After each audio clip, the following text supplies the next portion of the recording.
one new word every day. Thus, at any point throughout his life, he will be preoccupied with his most recent verbal finds. At the time of my autobiography, they included ineffable, levitus, aposiopesis, esurient. While he joyfully writes, I was not frantically ebullient about his prognostications. Yet alongside this self-conscious verbalizing, he has a natural expressive gift that constantly results in striking, even poetic phrases. A vibrant, expressionist recollection of the sights and scents of late Victorian Lambeth concludes, From such trivia, I believe my soul was born. The new Waterloo Bridge, although beautiful, meant little to me now, only that its road led over to my boyhood. Kennington Park still bloomed green with sadness. Returning to the scenes of boyhood, I had a feeling of uneasiness that perhaps those gentle streets of poverty still had the power to trap me in the quicksands of their hopelessness. A few critics of the time were sceptical of the childhood hardships Chaplin recounted and sought to dismiss them as Dickensian fiction. Even recently, one or two American revisionist biographers have resumed the attack on his veracity. But hard documentary evidence consistently confirms Chaplin's account. The book was a prodigious feat of memory. He had no help from researchers.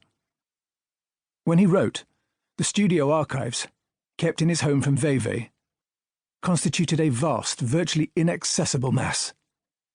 From the early theatrical years, there was little besides one small scrapbook. No doubt many memories were retrieved in conversation with his half-brother Sidney, who seems to have visited Switzerland a number of times during the 6 years that Chaplin was preparing his memoirs. The accuracy of his memory was to be amply attested 20 years after he wrote. In the 1980s, a mass of documentary evidence re-emerged from researches in the London Civic Archives and from 2 large trunks of early memorabilia that Chaplin's brother Sidney had kept in store for many years, and which were rediscovered and given by Sidney's widow to Una Chaplin. Apart from providing odd dates and details that had eluded Chaplin, the new documentation contradicted nothing in his account. Sometimes his few mistakes actually served to vindicate Chaplin's memory. Thus, he remembers the ogre who meted out school punishments as Captain Hindrum, an old vaudeville friend of his mother's, fallen on evil times as Dashing Eva Lestock, and the kindly stage manager at the Prince of Wales Theatre, where Chaplin was a boy actor, as Mr. Postant. Their names turn out in fact to have been Hindum, Dashing Eva Lester, and William Postance. Chaplin, it appears, was indeed remembering, from 60 or 70 years before, names he had heard but perhaps never seen written down, rather than reclaiming them from post-facto research. On the book's appearance, reviews of my autobiography were almost unanimous in their mixture of enthusiasm and disappointment.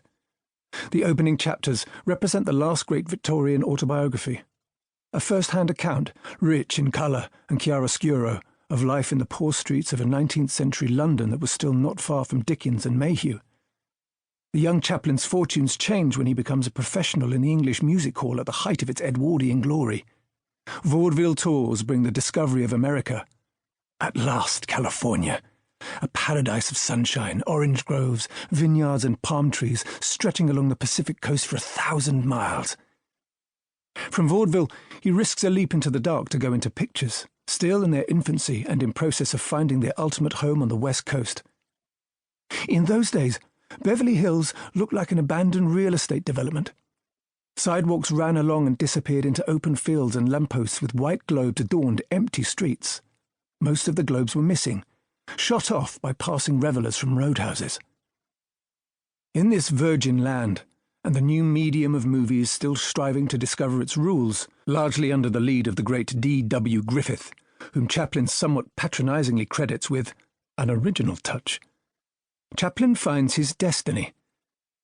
The chapters on his first contracts with the Keystone and S&A companies give a vivid, if cursory, account of his struggles, personal and economic, to win creative autonomy, to bring to the coarse popular show of slapstick movies the subtler skills he had developed in the music halls, and to add another dimension to my films besides that of comedy. His success in this